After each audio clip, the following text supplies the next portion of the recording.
So this is quick live because I've got to shoot out my cousin Sim, parents, my dad's sister basically, were over from France, and we're all going out for a bit of lunch with my dad and everything. Sim's parents, me, Sim. So I've got to shoot. Got to be there for one, so I haven't got long. But today we're just going to talk about another area on the life harmony model, which is occupation, right? So just looking at this now. So obviously occupation, big area, right? Under occupation, I've got to achieve more in less time by boosting productivity and efficiency in your work, mission or study. So it can mean anything really. You know, your occupation doesn't have to mean your job or your business. You know, you might be volunteering or, you know, some kind of like charity work or something, which is fine. Or you might be a stay-at-home mom, or you might be a stay-at-home dad, or, you know, you could be studying or caring for family, that kind of thing. So but really your occupation is quite an important part of you, because it tends to be like your mission in life, you know what I mean? We all need this kind of mission and direction. All these areas on the life harmony model are important, but if you think about like, the title of this video is, how to use your passion and turn it into income. I think that's really important. I've done a few videos on the importance of when you go into business or your career or anything, if you are, or it doesn't matter even if you're a volunteer worker, you need to be passionate about that, because you're likely to spend a lot of time on your work or your mission. You know, some people spend half their awake lives in an office. You know, if you sleep for 8 hours, you're in work for 8 hours, and you know you've got the rest of the time. Even a lot of that is taken up by commuting to work. It's such an important part. And if you ever want to become successful in your mission, trying to do that without passion is just ludicrous, really. You know, because you won't fail. I've done many videos on this. Put a few links down below. I'll add some more to the description later, because I did one when I was out in Krakow. I think it was last May in summer, when I was there with my brother for his birthday, where I was giving you a bit of direction on how to turn your passion into, you know, a profitable venture, whether that be a business or even just a career, you know, or whatever. But I think passion's important, because the idea that firstly, I don't believe in get-rich-quick schemes or anything like that. The idea that you can just look at an idea and go, you know what, I might be able to, you know, like this crypto thing and all that. I invest in crypto, by the way, but it's just like I'm switched off to it. I've just invested. It's sat there. I'm not analysing it and trying to become a crypto millionaire. I think that's nuts. So if you think that you're going to look at something and think, I'm going to make, you know, absolutely ton of money in 6 months, and I'm not interested in it, I'm just purely there for the money, I think it's crazy, you know. So if you do try and do that, I think you're going to fall flat on your face. Usually, because if there's no passion there, what tends to happen, I'm just going to turn this around a bit, there you go, a bit more. So if there's no passion there, what tends to happen is everything takes longer than we think. That's just because, you know, we don't take into account Murphy's Law, what could go wrong. We always think, oh, nothing, you know, we're just going to do it and nothing's going to go wrong, and, you know, it's just going to be this step after that step, and, you know, in 6 months' time we're going to earn fortunes. It very rarely ends up like that unless you get lucky. And usually luck, as I say, you have to create your own luck by creating the conditions for that success or that luck by doing the right things. But there's always something that can go wrong. So what happens if you don't have passion? Very much coffee, yeah. So what happens if you don't have passion is You'll start off on that journey, think, I'm just doing it for the money, right? You'll do it, and then 6 months comes along where you think that that's when you should have exited with your money, and it hasn't. And then you start to lose interest, and you know, even myself, like if I think back to, I've got tech business, right? So even if you let's think, right, so in my tech business, right, if I wasn't passionate about that particular area, I would have failed, because it took years of grind, right? And looking now where I am now, I don't have to grind anymore. I wouldn't do the grind. I've got more knowledge in terms of how to work more smartly, you know, using the goal achievement system that I've put in the journal, something that I've been using now for years to achieve all my goals. It's just working smarter, being results focused. But if I didn't have passion in the early days, I don't think I would have made it. I don't think I would have made it. I would have lost interest, fallen out with it. And I've seen this so many times with people that start businesses that they're not 100% passionate about, and they get so far, and once it doesn't work, they just give up. The only thing that's going to push you through, because you do have to push through, the only thing that's going to push you through is grit. You know, grit to stay in the game and keep going no matter what. Just keep believing in yourself, and that grit comes from passion. There's a great book, Seth Godin, I don't know if you know him, he's a marketing guru.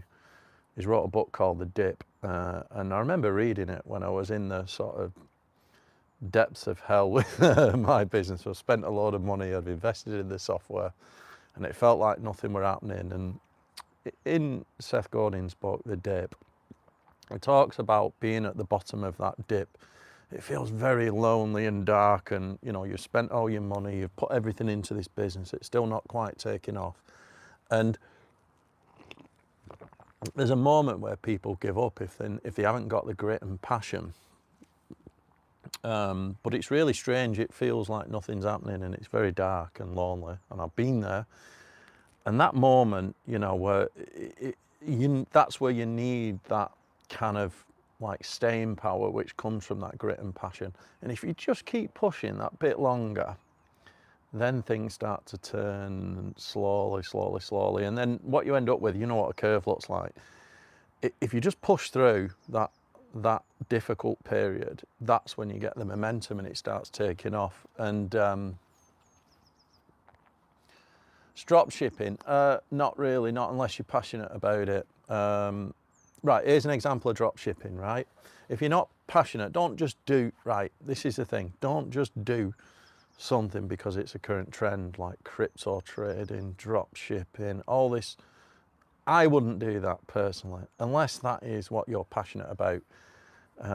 In terms of drop shipping, I used to always think, I always think, I take the hard way, right? So the software business that I created is very complicated, right? It's in a super regulated industry, it's very complicated. And there are easier ways to make money. I always think, do I always choose the hard route? Now, the reason why that works, no matter how hard it was, is because I had that passion for it, right? And I used to always think about just selling stuff, drop shipping, whatever, just e-commerce or whatever. I used to think, I could never just sell stuff just for the sake of it for money, because I'm not passionate about it. Now, if you are passionate about that, so here's an example, right? I've started, it's not drop shipping, but I've started e-commerce with my books, the Journal for Goal Achievement. So this one is an example, right, of putting passion into an e-commerce business, because this is a hobby to me, right? My main business, IT business. But I created this, I wrote it last year, and I hired a really fancy designer. It's really well laid out, it's a beautiful product, and I'm really happy with it. Now what it is it's almost like the surmise or the accumulation of everything I talk about in my channel about goal achievement gone into this, right? So I put my heart and soul into it because I wrote it, right? And yeah, I got an editor to help me get the language right and things like that. But this is a pure passion business, right? So it's now a business limited company, and I'm going to be releasing another couple of books at least this year, which help people. So like I say, you know, in here you set your goals, and I am passionate about journaling. So I am creating products for e-commerce that I'm super passionate about, right? And that is because that is how it's going to work, right? Because if I release this, right, just stuck it on Amazon, right, which I have done, it's available on Amazon. You can go on, search for it, the Journal for Goal Achievement, and find it. There's two colours. There's a lighter colour in this one. You just buy it off Amazon. Now, if I'd have just stuck that on Amazon, like a lot of people do, or even using that KDP, this is custom print, so it's high quality, you know. KDP's like, you know, cheap paperbacks and stuff. So if I'd have done that, I'd have been waiting flipping years for anything, right? Because I'm not passionate about it, and trying to push something that you're not passionate about. So we have, like, you know, I've got a ton of videos, over 200 videos about goal achievement now. I've got the journal, I've done a website, I've got my cousin involved, pushing all the social media and marketing. We're talking to, you know, famous influential people and that kind of thing to push it. People that also, you know, I love working with people that want to achieve the goals no matter where they are in their life. I've also done a bit of coaching, and all of this has been a hobby for me, right? But I've been able to turn that passion into a profitable business. So when you ask about should you do drop shipping, I would start there. I would look where your passions are and go with it, right? And as I say, I don't believe in quick fixes in anything in life, right? I don't believe in just going, yeah, I'm going to start drop shipping and just crack on. And kind of goes back to a few conversations I've had with people like my brother and other people, right? If you're, right, from the age of about 12, 13, I always kind of knew that I wanted a business. I kind of had it. I wasn't quite sure. I knew my skills. You know, I was good with engineering, design, that kind of thing. So that's the area I went down. And I ended up being a designer for many years, right, in engineering and construction and product development and things like that. Then I went into architecture, and then eventually I became a consultant for the industry in IT, and that's where I developed my software product, right? It's for engineering, for designers and engineers. It's cloud software, right? So if you see that journey, that started when I was about, I remember 12, just something switching on in my head, and I've been working towards that pretty much my whole life to where I am now. Now, if you spend, it's difficult because a lot of people, when they're young, you don't quite, so I didn't know I'd have a software business. You know, I had no idea. I actually just thought I'd be a shed scientist, like an inventor and just coming up with patents and that kind of thing and just inventing new things. That's what I thought I'd end up doing. And I've ended up almost like inventing software, so a software product rather than physical products. But you don't know when you're very young, right? But what you've got to do is just start acquiring skills. So if I look, like, I've been to university 3 times, 3 different subjects. I'm then on my 4th career now, which is a different area, which I received chartership for a couple of years ago for the IT. So I've had all these different training, right? And the first one I did was not the thing that I ended up doing, but what I did is I acquired reusable skills all the way through. So if you're in your 20s, right, and unless you're working towards acquiring skills and improving your skills, I think your early years should all be about developing skills. And in my 20s, that was the one thing that kept me in good employment, right? It's because I had good skills. I wasn't a great employee. I always wanted my own business, so I was difficult to manage. You know, I'd just break every rule I could, but I'd always deliver because I had good skills. So if you spent your 20s, let's say, tossing it off or not really getting focused and developing good skills, by the time you get into your 30s, it's then difficult. I mean, I talked to my brother about this. If you go even longer till you're like 40 or something, then you're going to end up so far behind, right? so far behind. The idea that you're just going to create a fucking crypto scheme or something like that and you make money in 2 years is just ludicrous if you've not got those life skills, those key life skills, business skills. To get those business skills, it takes ages, right? The first thing you need to do, like I said, in your 20s, right, you've got to have and to start developing skills within a career, even if it's not going to be the career that you end up with, because a lot of these things will be transferable, right? I've done a great video and an article. If you go on my website, andyholt.co.uk, there's one there about, it's about how long you should stay in your job. And if you go on my channel, there's one called How Long You Should Stay in Your Job. And I was helping a particular coaching client on this, right? So I do some coaching in my spare time as well, right? To help people create businesses. And this guy was a young engineer, right? And he's in his engineering job and he wants to move to basically owning a tech business, like software business, a bit like me, right? And he wanted to know the steps. And I said to him, right, finish your degree or whatever. It doesn't matter if you're going uni, skills are more important. As an employer, I am an employer, I would prefer to go for skills rather than a piece of paper. But anyway, that's a side point. Let's say you finish your study, he's an engineer. His first job, he needs to get about 5 years experience in that area, right? And this is what I mean. I don't believe in short-term fixes or get-rich-quick schemes, right? The idea that you're going to become Elon Musk overnight is, you must be very special, but for most people, this is how it works. Get 5 years in experience in a job, right? Really understand it, use it as an opportunity to learn good skills. Next, once you've got those skills, once you've built up those skills, you can then become like an independent self-employed contractor, right? One-man band business. That is great, right? You can then earn more money. You get what I think is important, which is some, oh, you just hit me. Hang on a minute, just wait a minute, I'll tell you in a minute. Let me finish this point and I'll get to your question, thank you. So once you've finished those skills in 5 years, let's say you developed all the brilliant skills, you really focus on what can I get out of this job, right? And you know that it's a means to an end, you're learning skills. You then go independent contractor, right? Once you're an independent contractor, you should only go self-employed when you're at the top of the skill level, right? If you haven't got the skills, I would stay employed and use that as an opportunity to get skills. Once you've got brilliant skills, you can then be the best and be a self-employed contractor. Do that for a few years. This gives you more money, a bit more flexibility around your taxes, and also you get a bit more location independence, right? Location independence is important for your lifestyle, so you start to have a better life.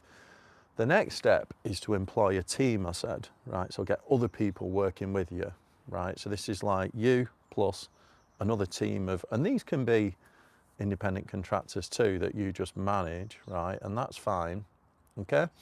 But you might build, I remember when I did this when I first started my business, I built a small team, and the money that you generate from that small team, so this is leveraging people now, right?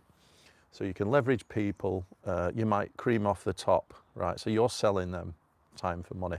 But this is like the starting point to leverage. It's not the best form of leverage, right? We're going to talk about that next. But first, start getting leverage in other people. This might be a network of subcontractors. So you can get a package of work and deliver it where you're not having to do everything yourself. You might have a couple of associates that are other contractors that do bits for you, right? But you're earning that money, right? And then eventually what you want to do is rather you want to go from creating a business where you're selling other people's time for money, which is the oldest form of leverage, to then creating products and services that are scalable. So if you think about, if you can, your eventual goal should be to move away from the selling time for money model, right? Because the problem with, when I was an employment before my business, I was a consultant, I was in architecture, so I was obviously like in a big multidisciplinary design business, but it was all time for money. Even when I became an IT consultant and self-employed contractor, I was getting great rates, but it was always, you can't, the problem with the pay per hour model is you can't improve on it. You're only going to get the going rate for the hours that you put in, right? And that might be a good rate, but it's not ultimately scalable. If you want ultimate scalability, this is about the question about should I do drop shipping? Drop shipping is an example of scalability, passive income. But like I say, you shouldn't do it unless you're passionate. In this model, right, you've taken your skills, you develop your skills, you become a self-employed contractor. You're then able to leverage other people to help you to deliver more, but you're still selling time for money. What you want to eventually do is use that money. This is what I did. I got a team when I first created my business, and we were doing like design projects in London and things like this, because that was my background. And at the same time, I used all the profits from that to start developing the software business. So then what I wanted to do, I wanted to move from selling time for money, even leveraging other people by selling other people's time for money, which is a good gig, right? To ultimately having scalability, which is selling products and services. And think about selling software, digital products, right? This is really good. It's a hard business to get into. The barrier to entry is really hard. And that's why I needed that team bringing in that money, and I had to have the passion and grit to make it succeed, right? Because you will not do it if you're just going to create a digital product. You need that passion and grit. And in the meantime, you've got to earn your money from somewhere. So I had this team, I was selling their time for money, which was generating lots of money. And all that was being played into the software business. And it took years to get that off the ground. But what I ended up with is something that was ultimately scalable. So if you think about a software license, right? You can sell one license in 1 unit at a time. Let's just take 1 hour, right? So let's say, no, 1 day. Every day you sell one license, right? The idea of ultimate scalability is next week you spend that same day of time, that same unit of time, but you sell 10 licenses. And then after a month you can sell 100 licenses per day. You know what I mean? So you end up where the relationship between people needed to run that business and the volume of sales is exponential. So yes, the team will have to grow. The more software licenses and customers you need, the bigger the team is. But exponentially, it will be, you can sell far more, you know what I mean? You're managing a server basically and a set of software code and reusing that. It's like the SaaS model, you're reselling that to multiple people. That's an example of scalability. Another one obviously is e-commerce and things like this, right? So the journal, I started this for first book. I've got another one ready to go, like more of a professional version of it for like more business planners, ready to be launched. I've written it. Yeah, it's all drafted out. Just got to send it to the designer. That'll be coming out in the next few months. I've got another one too. Right, that is an example of e-commerce that I'm passionate about. Now, the reason why I found it easy to do this is an important point, is because I've got all those business skills, right? If I hadn't put all those years in, right, like I said, acquiring skills, I got lots of design skills, so I know about design and all that stuff. This is a completely different business, writing books, but I'm passionate about the contents of this book, and that has come from my experience in my career and my business. If I'd have not gone through all them steps that I meant, like acquiring skills, being a self-employed contractor, getting a team, going from a service-based business to a products-based, a scalable products-based business. If I hadn't have done that, I would not have come up with this system. And the other thing is I did get a business coach that helped me for 3 years, that taught me about results-based goal achievement and systems, which is, I've used a lot of the knowledge that's gone into it, but everything in here and all my videos has come from that journey, right? And that's why I'm able to create a great product that I can just sell, you know what I mean? Because if you just go and, like, you've got no experience, you go and try and create one and stick it on Amazon, it's going to be a shit product, right?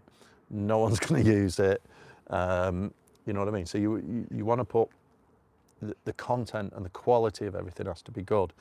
I've also in order to do this. I've also been able to use, so if you look at the website, goalachievementhub.com, it looks great, right? It's already ranking on Google and things like this in terms of SEO. And I know I can do that because I am leveraging what I've already got from my tech business. So my tech business, we've got a really good team there in terms of SEO. We can guarantee to be on Google. In our niche, we'll be Google tip spot or maybe within the top 6 or something like this. Every single post, our marketing team guarantee that we're right up there in our niche. And that's because we have, so what I'm doing there, the next business, I can take what I've got and leverage it to, like, so if I started a new software business now, because I've been through that journey, I've got all them skills and I've almost got an existing team, I can then grab that and create a new one within 6 months. What took me 10 years previously will take me like 6 months, 2 years, whatever, right? But you can't do that from the off if you've tossed your 20s off and just fucked around for the whole of your 20s and then just expect.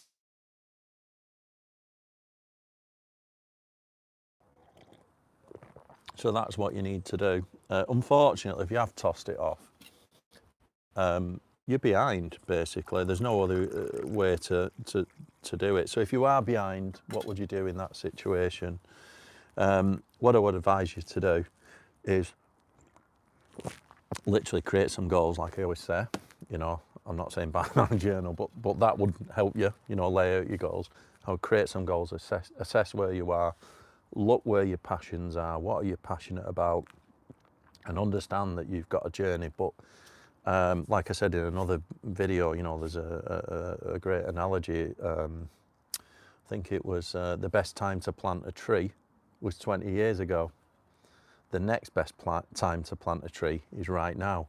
So you have to make a start, but you've got to understand that this is by no means a quick fix. You've got to look, where are my passions, right? Where are my skills? If you've just messed around your whole life and you now want to be serious, that's fine. I always think there's no, you know, it's never too late. You can always turn a corner. Like I said, the next best time is now. So create a plan, right? So you need a set of goals. I always say create an identity, right, for yourself, who you're going to be, right? And then you create a set of goals underneath it, which are results. It's not a to-do list, it's a results-based system. You can look at all my videos on how to do this, or you can go to the goalachievementhub.com website, have a look at the journal. There's lots of images and articles there on how to do it. So you create these goals, right? And then you start working towards it. Those goals each day, doing 3 things a day, 3 small things a day. Always looking back, you know, always measuring backwards. Have you achieved? And if you here's the thing, right? Once you're on that journey, that growth mindset, that journey of changing your life, you will be surprised what you can get done if you do consistent work each day. 3 small things a day, working towards your goals. Within 6 months, 12 months, you'll get somewhere. And this is why it's important to be passionate. If you're not passionate, it won't work. If you are passionate, you will see it through. Stay passionate. Do not do something that you're not passionate about, because you'll just give up, right? But start working towards it. Set of goals.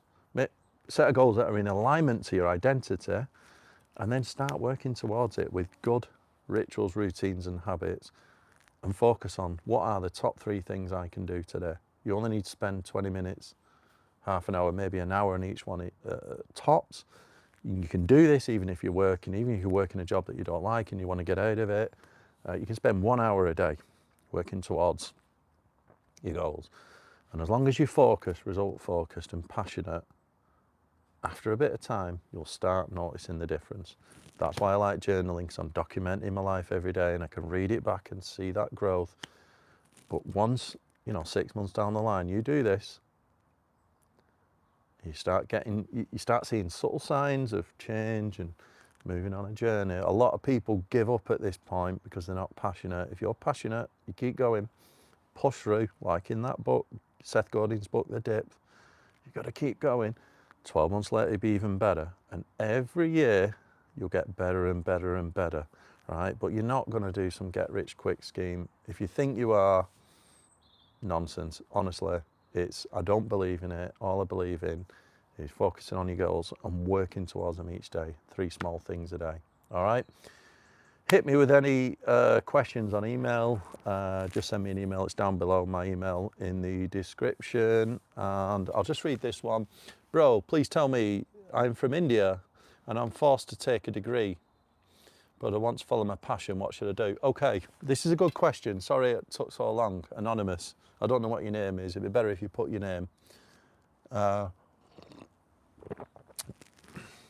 Forced to take a degree. Is this parents, something like this? I have actually explored this in that video. I suggest you go and watch my video.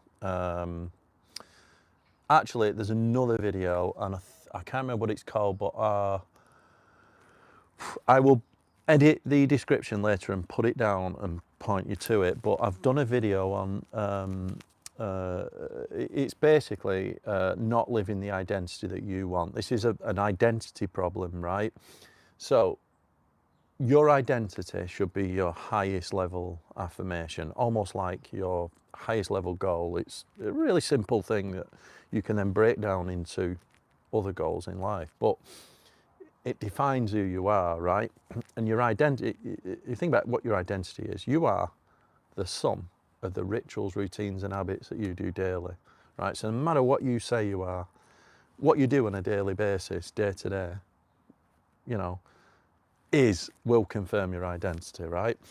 And this is an identity problem, because if you're living a life that you don't want, you've been forced to do a degree, maybe from societal pressure, family pressure, all that kind of thing, you know, expectations. I think it's a real challenge, right? And this is why I always say you should always do what's passionate. I'm not saying jack it in, right? Because there might be good reasons, you know. Here's the thing, right? Sometimes family, friends, parents force you to do a degree that is good for you, right? This is why I wouldn't just jack it in if it's out of laziness, just because you can't be asked doing anything. If it's better than what you're doing, I'd stick with it. But if you know you're passionate about something, you really want to do something, then you've got a tough decision to make. So go and have a look at the video. I cannot remember the name of it. I'll put it in the description, but it's about identity, living the identity, living your life on your terms. Hey John, you're right, I'm behind. Mate, we've had a few chats about this and we're going to catch up, all right? Going to sort you out. I've got a question, if I may. This is, right, okay. Am I right? Go on. My passion is teaching English as a foreign language. Is that like TEFL? My mate does this. Yeah, my mate does this. He's been living out in Oman, I think, teaching English to foreign students on that TEFL thing for like 2 decades now, and he loves it.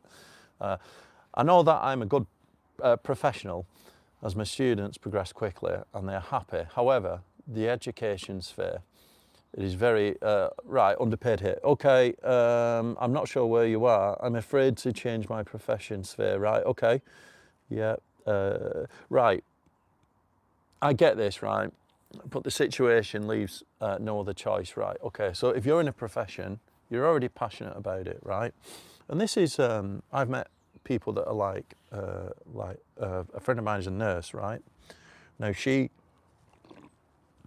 nurses don't get paid particularly well, and you know, they do a lot of work and they don't always get paid that well. But what she's managed to do is become a manager of, you've got to look at that industry and the skills that you have and start to think, well, how can I go to the next level? Go and have a look at the video that I did on how long you should stay in your job, because I think this is applicable to you, right? A job is just a job. It's only ever going to pay you enough money to make you come back. And sometimes it's not the best pay, right? You're passionate, great. That's one of the key starting things that you need. You've got to look at that knowledge that you have in that career and then think about how I can move to the next level, right?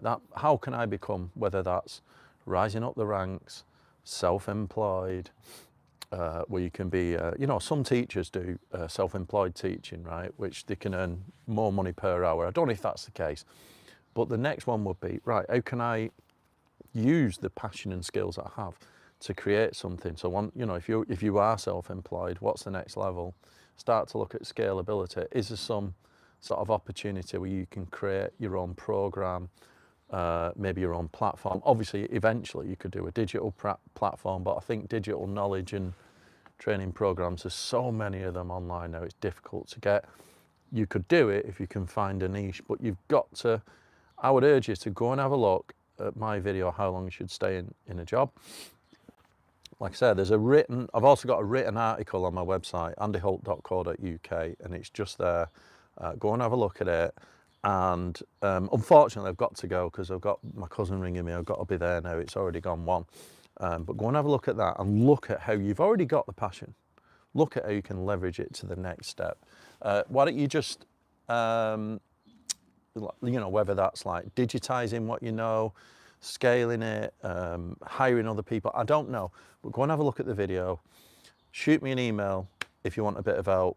Happy to again, but I really have to go. All right, thanks everyone for listening, and see you all next time.